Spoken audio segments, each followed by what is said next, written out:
प्रत्येक महाराष्ट्रीयन घरात बनवला जाणारा पारंपरिक पदार्थ म्हणजे गुळाची लापशी. याकरिता गव्हाची बारीक लापसी घ्यायची, त्याला छान अशी भाजून घ्यायची आहे 5 मिनिटं.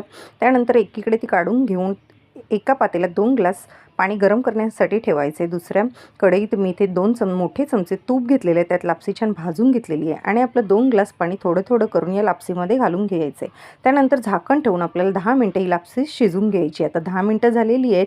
लापसी आपण परतून घेऊया. त्यात आपण गूळ घालूया. अर्धा वाटी इथे मी गूळ घेतलेला आहे आणि पुन्हा गरज वाटल्यास आपण अर्धा कप पाणी घालून पुन्हा ही 10 मिनिटं लापसी आपण शिजवून घेणार आहोत. आता 10 मिनिटं झालेली आहेत. लापसी पुन्हा परतून घ्यायची. शिजली की नाही ती चेक करायची. त्यात आपण दूध घालायचे अर्धी वाटी आणि पुन्हा आपल्याला 5 मिनिटं ही लापसी शिजवून घ्यायची आहे. आता इथे गूळ घातले त्यामुळे मी इथे जायफळची पावडर घातली, 1 चमचा साजूक तूप घातले आणि तुम्हाला आवडत असेल तर तुम्ही ड्रायफ्रूट्स तळून घालू शकता. आपली लापसी खाण्यासाठी तयार आहे. थँक्यू.